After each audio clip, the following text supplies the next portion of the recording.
বরং দুরূদ পড়তে গিয়ে সমাজে কিছু কিছু হুজুররা আছে নবীর প্রতি দুরূদ পড়া বাদ দিয়ে নবীকে অপমান করে। কি মানে বক্তাদের কাছে বক্তা দিতে দিতে ভুলে গেছে, আর যখন ভুলে গেছে তখন বলছে আল্লাহুম্মা সাল্লি আলা, এটা চাক শুরু করছে। আছে না কথা বলেন? মুসল্লিকে লাগিয়ে দিয়েছে, তোরা বলতে থাক। কেন বক্তা তোকে বলতে হবে না? হ্যাঁ, নবীর শানে দুরূদ পড়তে গিয়ে তো চা খাওয়ার অধিকার আছে? কথা বলেন। অর্ধেক পড়ছে, আবার একটা কাপ চা মেরে দিচ্ছে, আল্লাহুম্মা লাগিয়ে দিয়েছে, পাশে সঙ্গে বলছে হ্যাঁ মৌলানা কি বলছেন কথা চলছে। আসে না কথা বলেন? তো এটা নবীর শানে কি দুরূদ পড়া হলো না বিয়াদবি করা হলো? কি করা হলো কথা বলেন?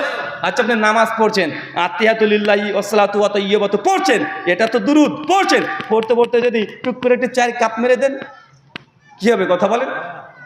নামাজ হবে? তো এটা দুরূদ পড়লো না নবীর শানে বিয়াদবি করলো? আমি কাউকে অপমান করতে চাই না, আমি আপনাকে বুঝাতে চাই।